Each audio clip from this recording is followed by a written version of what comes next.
Welcome to Pinoy Cafe. Inihahandog po namin ang totoong kwentong Pinoy. Isa ako na kabilang na may maraming miyembro sa pamilya. Ang aking ama ay 8 silang magkakapatid. At ang aking ina naman ay 9. At 3 lamang silang mga babae. Ang mga magulang ng aking ina ay mayroong pag-aari na malaking palayan at lupain na may mga puno ng mangga, nyog at atis. At ito ang kanilang pinagkakakitaan. At kada Pasko o kaarawan ni na lolo at lola, uuwi kaming buong pamilya sa probinsya. Dito kami magsasalo-salo na buong angkan. Ang mga handa ay parang isang piyesta at hindi nawawala ang lechon sa pagkainan. Sa oras ng tanghalian sa mahabang mesa, dito nakalatag ang mga dahon ng saging bilang aming plato. Nakahilera ang mga kanin, baboy, gulay at iba pa. At sa oras naman ng hapunan, mas lalong maganda ang setup na parang isang buffet sa restaurant. Ang aking tiyo ay nasa likod ng mesa kung saan nakapatong ang lechon at naghihiwa ng karne. Na palagi kaming naguunahang magpipinsan sa pagkuha ng malutong na balat nito. Nung ako ay nasa elementarya pa lamang, ang ibang pinsan ko na halos kaedad ko at mas bata pa sa akin ay puro laro ang inaatupag, habang ang mga matatanda naman ay abalang-abalang magluto. Samantala ang mga pinsan ko namang mas may edad ng kaunti o yung mga nasa sekundarya o pataas, sila ang mga nakatoka sa paghahain at paglalagay ng mga dekorasyon. Kapag kami ay nagtitipon-tipon, labis na maingay ang tahanang iyon na maihahalin tulad ko ang ingay sa perya. At ang pinakapaborito kong laro sa lahat, sa tuwing may pagdiriwang ay mga palaro, gaya ng mga trip to Jerusalem, stop dance, basagan ng palayok, at marami pang ibang palaro ni na lolo at lola na may papremyong salapi.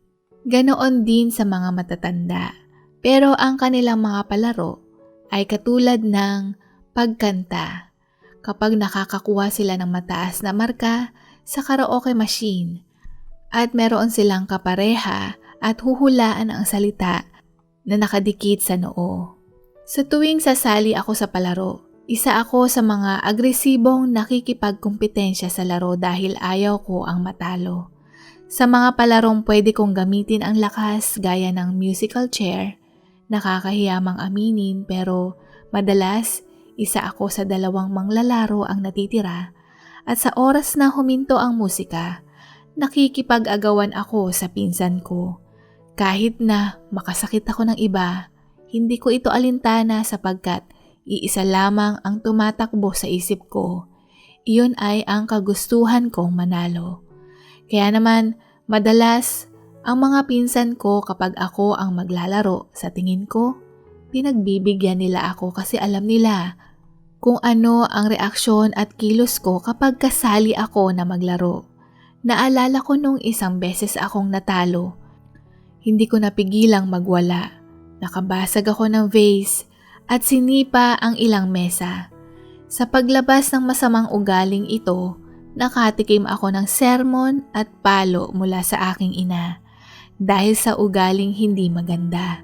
Hindi ko mapigilang magkimkim ng sama ng loob sa aking ina dahil hindi siya nag-alinlangan na pagalitan ako sa harapan ng mga pinsan ko at ako ay mapahiya. Batid kong baluktot ang aking pag-uugali, kaya naman naiintindihan ko din kung bakit niya ako pinagalitan. Mabilis akong mapikon, wala akong sportsmanship at masyado akong agresibo pagdating sa mga laro. Kaya walang nagtsatsaga na ibang mga bata kahit ang pinsan ko na nais makipaglaro sa akin. At sa aming pamilya, hindi ako nag-iisa na may ganitong agresibong pag-uugali sa tuwing mayroong paligsahan. Ang kapareho kong ugaling ganito ay ang aking tiya na tinatawag namin na Tiang Ami. Maganda ang boses ni Tiang Ami. Palagi siyang nangunguna pagdating sa pagalingang kumanta. Palaging nakakakuha ng mataas na marka. Ngunit pagdating sa charade o hulaan, Madalas siyang maasar, lalo na hindi niya nakukuha ng tama ang mga sagot.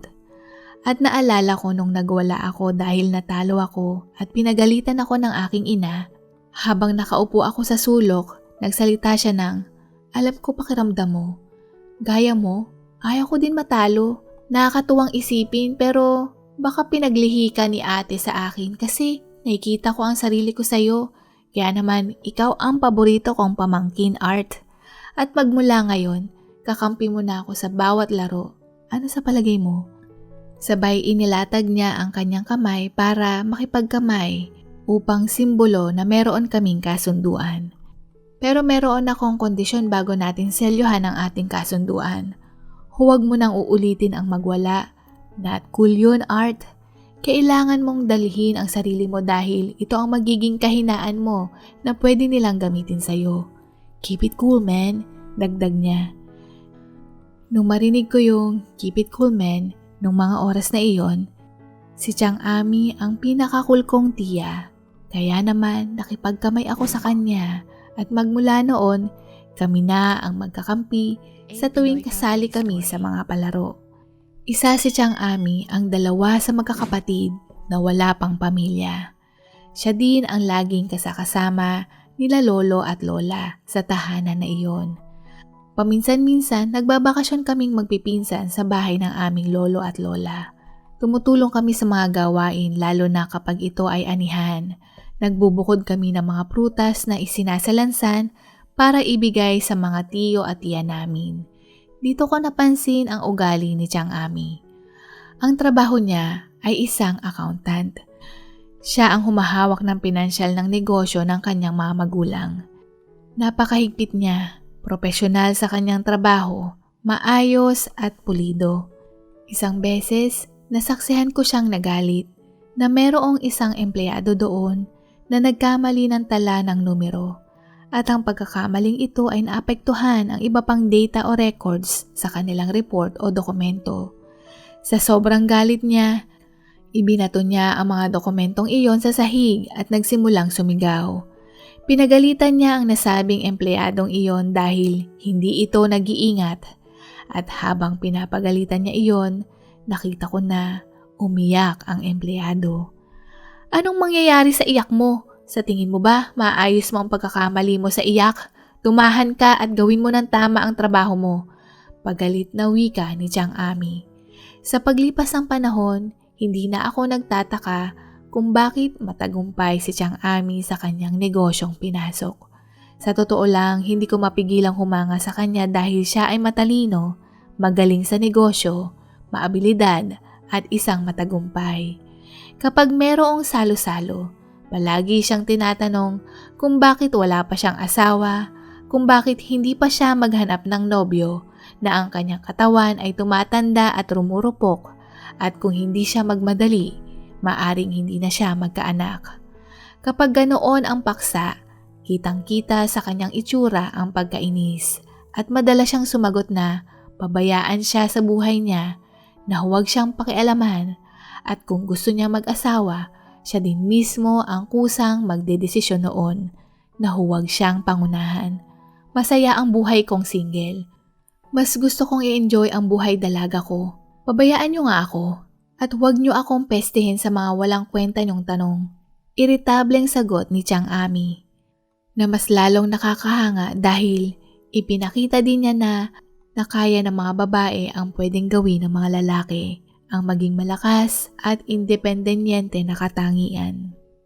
Dahil siya ay isang huwaran, ang mga katangian niya ang nais o hinahanap ko sa isang babae at siya din ang naging inspirasyon ko na mag-aral ng maigi, tuklasin habang bata pa lang ang hilig o nais namin para madaling magdesisyon sa kursong pag-aaralan namin sa oras na kami ay magsimulang magkolehiyo, na hindi na masasayang ang oras at kasabayan nito makakapag-ensayo kami sa larangang ito.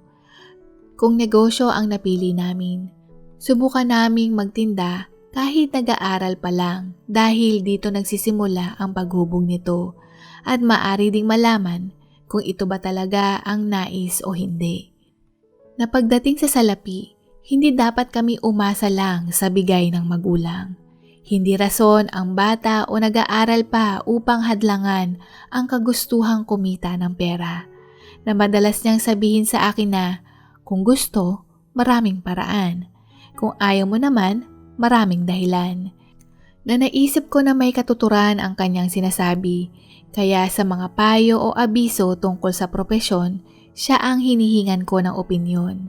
Sa katunayan, hindi lamang ako ang nagtatanong sa kanya, pati na rin ang mga kapatid ko at ang mga pinsan ko. Sa kanilang 3 babae na magkakapatid, si Tiang Ami ang merong pinakamalaking kita. Si Mama naman ay OR nurse at ang isa ko pang tiya ay housewife. Lahat sila ay may kani-kanilang buhay.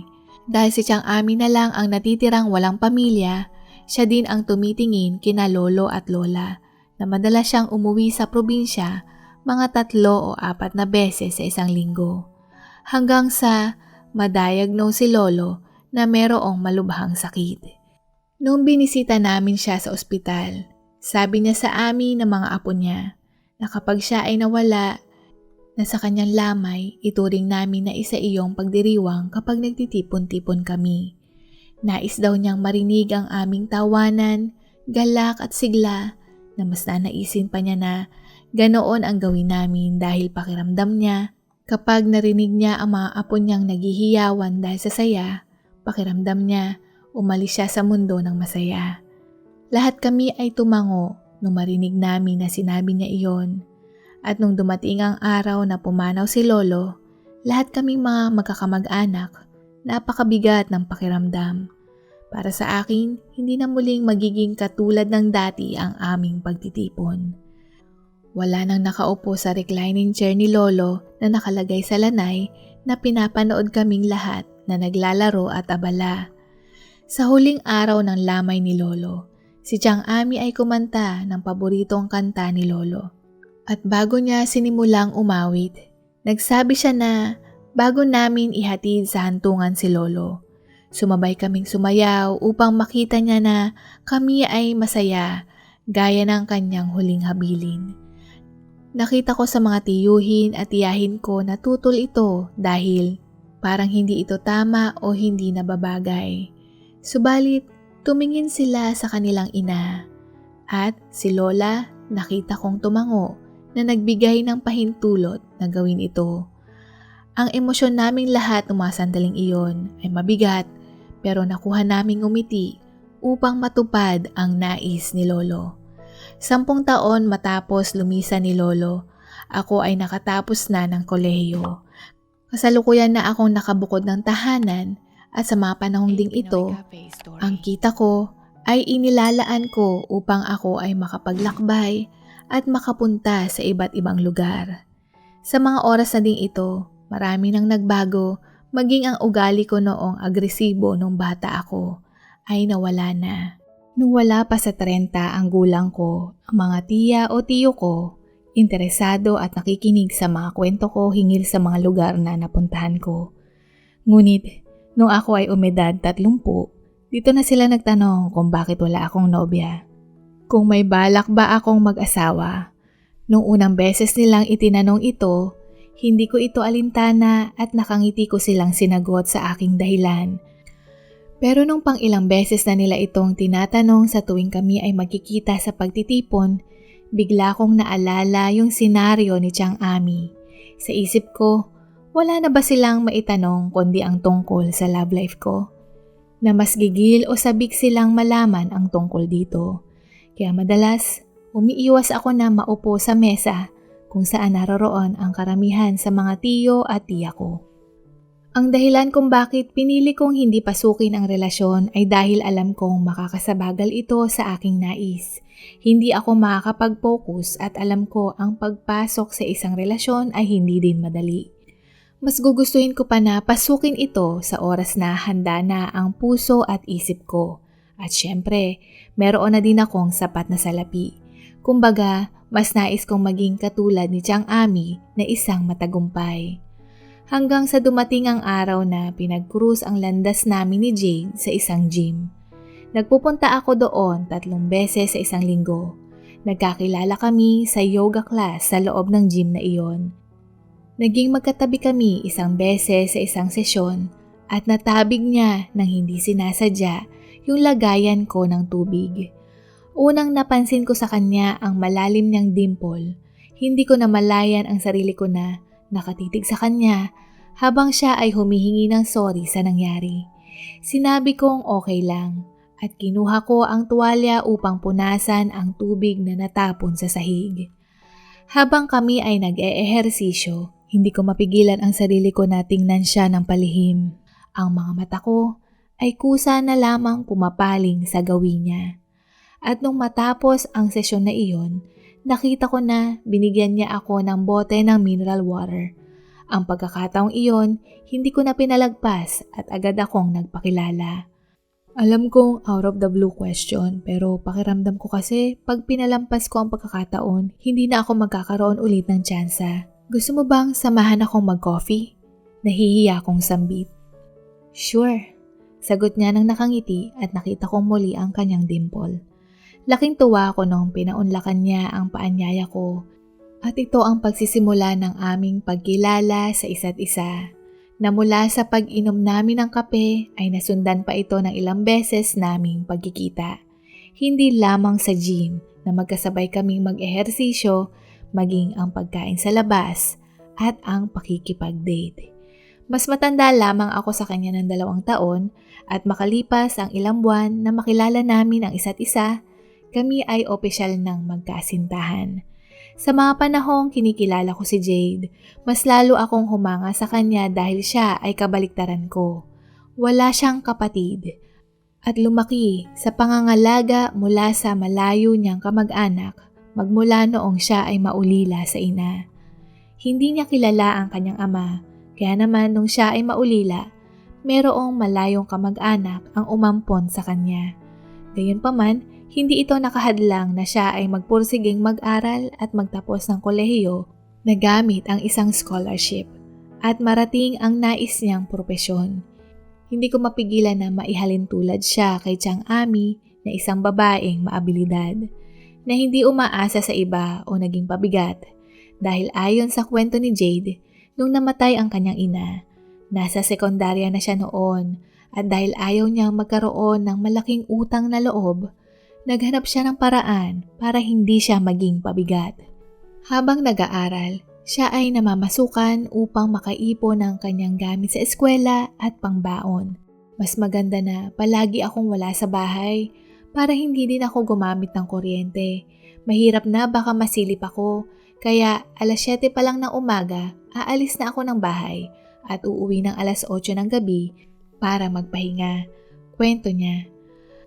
Ang pagbabantay ng tindahan o pwesto ang napili niyang pasukan dahil maaari daw siyang gumawa ng kanyang mga takdang aralin sa tuwing walang mga namimili.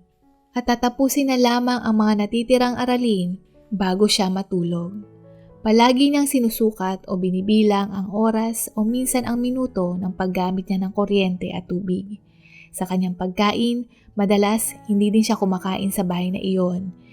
Hindi man siya sinisingil sa pagpapatira sa kanya, malaking tulong na daw ito na meron siyang bahay na masisilungan at matitirhan. Sa pagbabahagi pa lang niya ng kanyang buhay, hindi ko mapigilang maantig dahil sa kabila ng hirap, hindi siya sumuko. Tunay na isa siyang kahanga-hangang babae. At hindi lamang yan, palagi siyang masaya kahit na maliit na bagay gaya ng ang pagkain ng sorbetes. Ang kanyang kilig na parang isang bata nung matikman ito. Ang sarap! Sabay ngisi niyang sasabihin. Kapag naman namamasyal kami sa ibang lugar, wow! Ang ganda! At ngingisi siyang muli. Ang mga maliliit na bagay na ito, na-appreciate niya, na marunong siyang magpakita ng pagpapahalaga at kasabayan nito, mayroong tuwa at sigla sa kanyang aura na mas lalong nagpalalim ng pagmamahal ko sa kanya. Ipinakilala ko siya sa pamilya o angkan ko. Lahat sila ay nagustuhan si Jade, maliban lamang kay Chang Ami. Sabi niya, may pakiramdam siyang hindi maganda o masama para kay Jade, na may aura ito na hindi niya matukoy. Ang opinyon niyang ito, hindi ko pinansin, marahil nasabi niya iyon dahil Unang beses pa lang niya nakita si Jade at hindi pa niya ito nakikilala. Ang mahalaga, nagustuhan siya ni Mama, ni Papa at ng mga kapatid ko. Halos 2 taon na kaming magkarelasyon, dito na ako nag-propose kay Jade. At nais na magsama kami habang buhay. Habang kami ay abalang nagpaplano ng aming kasal, kami ay mahigit ng 3 buwang nagsasama sa isang bahay. Pakiramdam ko, ang seremonya sa kasal at paglagda sa papel na lamang ang kulang para kami ay legal ng mag-asawa. Hanggang sa 3 linggo mula sa itinakda naming petsa ng kasal, si Jade ay naglaho. Ang paglaho niyang ito, hindi dahil siya ay naaksidente, kundi siya ay gumawa ng hindi magandang bagay. Sa kanyang paglaho, tangay-tangay niya ang bank book na merong laman na pinag-ipunan ko, mga relo at iba pang mga bagay na may kamahalan ay nawawala rin. Nagbukas kami ng joint account ni Jade at nilagay ko doon ang 85% na halaga ng inipon ko. Ginawa ko ito sapagkat pinagkatiwalaan ko siya, lalo na siya din ang nag-aasikaso ng mga preparasyon sa aming kasal, na ito ang kanyang gagamitin para sa mga pambayad at panggastos dito, na ang totoo ay ibinulsa niya lang. Natuklasan ko lamang ang tungkol dito nung tumawag ako sa catering upang may ipadagdag ako at baguhin sa aming pagkain na isi-serve. Nung kinonta ko sila, sinabi nila sa akin na walang ganoong pangalang nakareserba at wala din daw silang catering nung petsa na dapat na ako ay ikakasal.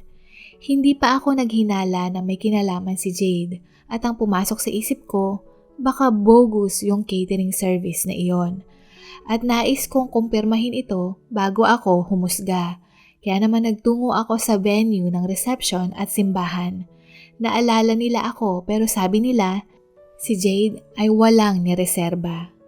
Kaya naman dali-dali akong umuwi sa bahay upang kumprontahin si Jade. Pero naunahan na niya ako. Mukhang nakatunog. Dahil nung pagdating ko, ang mga gamit niya ay wala na. Kasama din ang bank book ng joint account namin at ang mga gamit ko na may halaga.